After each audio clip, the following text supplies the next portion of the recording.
मात्सर्य रहित धर्म किसे कहते हैं? धर्म प्रोजित कैतवत्र परमो निर्मत्सरा नाम सता। ये मात्सर्यता क्या है? मात्सर्यता किसे कहते हैं? मात्सर्य यानी ईर्षा। मात्सर्य किसे कहते हैं? सायणाचार्य कहते हैं मत अग्रेसर्यति इति मात्सर्य। मात्सर्य क्या है? मत अग्रेसर्यति, मेरे आगे क्यों जा रहा है, इसे कहते हैं मात्सर्य। मत अग्रेसर्यति, मेरे आगे जा रहा है, इसी को कहते हैं मात्सर्य, यानी ईर्षा, जलस। उसके पास ये है, मेरे पास क्यों नहीं है। और धर्म क्या है? बोले निर्मत्सरा नाम सताम। श्रीमद् भागवत महापुराण वो साधन है जो जीव के अंतकरण में सदा सर्वदा श्री कृष्ण को अवरुद्ध कर सकता है। और ऐसा नहीं कि कथा सुनने के बाद शुश्रूषु भी तत्क्षणात्, सुनना तो बहुत दूर की बात, सुनने की इच्छा भी मन में आ गई तो श्री कृष्ण आकर बैठ जाते हैं। इच्छा भी आ जाए है, केवल संदेशा मिले कि गोयल परिवार कथा करा रहा है अधिक मास में, बस ये सुनकर ऐसा मन में भाव बनाओ कि मैं भी कथा में जाऊंगी या जाऊंगा। केवल इच्छा करो, आ सको न आ सको ये तो दूसरी बात रही, केवल इच्छा भी वहां से मन में बनी ना कि मैं कथा में जाऊं, बस भगवान उसी क्षण हृदय में आ जाते। और ये मैं नहीं कह रहा, ये श्लोक कह रहा है। तत्क्षणात्, सुनने की इच्छा मात्र से भगवान अंतकरण में आते हैं, इच्छा मात्र से। इसलिए धर्म है क्या? बोले धर्म है जिस प्रियतम से हम प्रेम करते हैं मात्सर्य रहित होकर प्रेम करें, बिना किसी संसार की कामना के, बिना किसी छल के, बिना किसी कपट के प्रेम करना। प्रेम उसे कहते हैं जब अपने सुख की कोई चाह न रहे, उसके सुख में ही हमारा सुख मिल जाए। तत्सुखी सुखित्वम, उसके सुख में हमारा सुख हो, इसको कहते हैं निर्मत्सरता।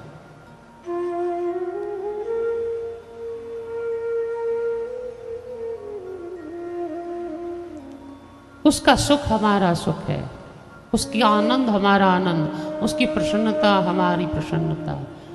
आप सब विदित होंगे राधा और कृष्ण के मंदिर ही इसी कारण बने थे ना। सामान्य तौर पर सामाजिक दृष्टि से श्री कृष्ण ने श्री राधा से विवाह नहीं किया, ऐसा जनमानस में विचार है। वैसे तो विवाह किया था। आप जब 84 कोस ब्रजमंडल में जाएं तो भांडिरवन नाम की जगह है जहां ब्रह्मा जी ने राधा कृष्ण की शादी करवाई थी। किंतु सामान्य दृष्टि से आम जनता यही जानती है कि राधा कृष्ण का ब्याह नहीं हुआ। तो ब्याह नहीं हुआ तो फिर राधा और कृष्ण के मंदिर क्यों? रुक्मिणी कृष्ण के मंदिर बनने चाहिए थे। पत्नी तो रुक्मिणी थी, सत्यभामा थी, जामवती थी, लेकिन भगवान द्वारका में भी रहते ना तो सारा दिन एक ही काम करते, राधे राधे राधे। अरे लेटे लेटे सोए सोए रात को चिल्ला पड़ते राधे। तो रुक्मिणी को कभी कभी मन में ईर्ष्या हो जाती, आखिर ये राधा है कौन? रहते मेरे पास हैं, खाते मेरे साथ हैं, सोते मेरे पास हैं, और जब देखो राधा राधा, ये राधा है कौन? तो भगवान ने कहा अब एक समय ऐसा आएगा कि इनको बता दूंगा ये राधा कौन है। और आप सब जानते हैं एक दिन भगवान पेट पकड़कर चिल्लाने लगे कि मेरे पेट में दर्द हो रहा है, दर्द हो रहा है, दर्द हो रहा है। तो सब बोले क्या दवाई? देवऋषि नारद आ गए, पूछा क्या दवाई? बोले एक ही दवाई है, अपने भक्त की चरण धूल मुझे मिल जाए। कोई मेरा भक्त मेरे अपने पैरों की धूल को शहद में मिला के मुझे चटा दे तो मेरा पेट दर्द ठीक हो जाएगा। तो नारद जी बोले रुको प्रभु, अभी धूल लेने जाता हूं, किसी भक्त को पूछता हूं। तो भगवान मन में सोच रहे इसका मतलब नारद खुद को भक्त नहीं मानता। खुद को भक्त मानता तो पहले अपनी चरण धूल दे देता। तब नारद जी चले ढूंढने, रुक्मिणी जी से कहा चरण धूल दीजिए। जामवती, सत्यभामा, मित्र वृंदा, नागनजीती, लक्ष्मणा, सबसे कहा थोड़ी चरण धूल दे दीजिए। ठाकुर जी के पेट में दर्द है, शहद में मिलाकर चटाएंगे तो दर्द चला जाएगा। रुक्मिणी सत्यभामा बोली तुम्हारा दिमाग खराब हो गया देवऋषि, अपने पति को अपने पैरों की धूल दे के हम नरक में जाएंगी? भला हमें नरक में जाना पड़ेगा? पति को पैर की धूल दें, उसमें भी पति भगवान है, कोई सामान्य पति नहीं। संसार का पति होता तो फिर भी बात अलग थी। हाँ, संसार का पति फिर भी अलग, भाई वो जमाने अलग थे, आज का जमाना अलग है बहुत, इसलिए होता। तो अब उस समय तो बेचारा राम जी को वनवास मिला तो सीता भी पीछे चल पड़ी। आजकल की सीता होती तो बोलती bye Ram, see you after 14 years. आजकल की सीता होती तो बोल देती थी bye Ram, see you after 14 years. मैं क्यों तुम्हारे पीछे जंगल में जाऊंगी, तुम्हारे माँ बाप ने तुमको दंड दिया, जाओ भोगो। लेकिन ना, वो सीता थी जिन्हें राम के प्रति प्रेम था। इसीलिए बहुत बहुत विचार कर कर रुक्मिणी, सत्यभामा, जामवती सबने धूल देने से मना कर दिया। किसी ने भी धूल ही प्रदान नहीं की।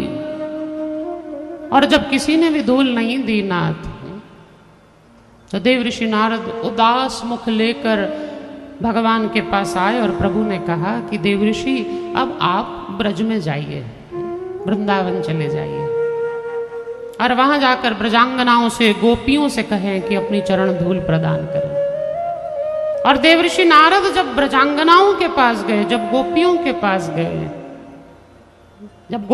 पास गए, तो श्रीमती राधा रानी ने सबसे पहले अपने चरण उठाए और कहा देव ऋषि जितनी चाहिए उतनी धूल ले जाइए। तो नारद जी ने कहा क्या आपको मालूम नहीं कि आपकी धूल अगर ले गया तो आपको नरक जाना पड़ेगा। तो राधा रानी ने एक ही वाक्य में बात खत्म कर दी। राधा रानी ने कहा शीश के मोल मिले तो ले लो, शीश के मोल मिले तो ले लो, प्रीतम के दुख सारे,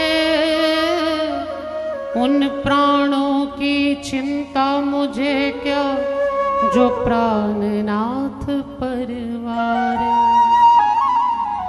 अरे एक जन्म क्या कोटि जन्म को मुझे नरक मिल जाए, एक जन्म क्या कोटि जन्म को मुझे नरक मिल जाए, लेकिन मेरे प्राणनाथ का रोम न दुखने पाए।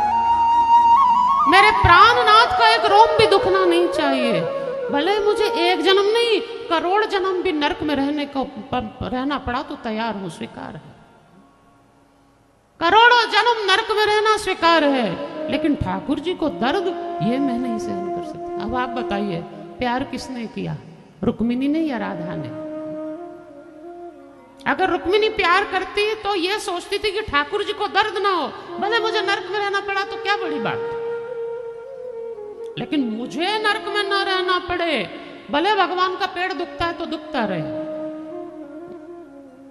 ये प्यार नहीं है नाथ।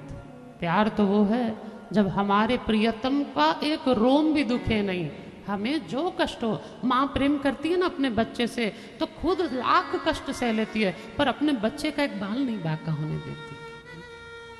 रात भर माँ खुद गीले में बैठी रहती है, लेकिन बच्चों को अपने सूखे में सुलाने के लिए खुद रात भर गीले में, खुद भूखी रहती है, पर अपने बच्चे का पेट भरती है। वो अपने बच्चे का रात भर जगती है वो माँ।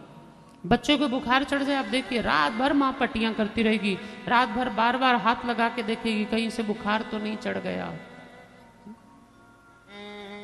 वो माँ रात भर बच्चे के पास रहकर उसकी सेवा, उसके आंचल के नीचे ही बच्चा सुख का अनुभव कर सकता है। नहीं तो संसार की धूप इतनी भयंकर है कि जीव कहीं सुख नहीं पा सकता, कहीं सुख नहीं पा सकता। पर माँ की गोद में आप 5 मिनट सिर रख के लेट जाना ना, पूरे ब्रह्मांड का सुख उसकी गोद में आ जाता है। पूरे ब्रह्मांड का सुख माँ की गोद में। आप कभी विश्राम करने समय माँ की गोद में सिर रखकर लेटिएगा। प्रभु जो प्रेम माँ दे सकती है ना, वो संसार में कोई नहीं दे सकता। इसलिए देखिए ना, भगवान ने हर रूप धारण कर लिया, लेकिन आज तक भगवान कभी मां बनकर नहीं आए। आए क्या? कभी मां बनकर नहीं आए भगवान। सब स्वरूप धारण कर सके भगवान, पर मां नहीं बन सके। और भगवान खुद मुंह से कह दिए कि मैं सब बन सकता हूं, पर मां बनना मेरे भी बस की बात नहीं, क्योंकि यशोदा तो यशोदा ही बन सकती है, मैं यशोदा कभी नहीं बन सकता।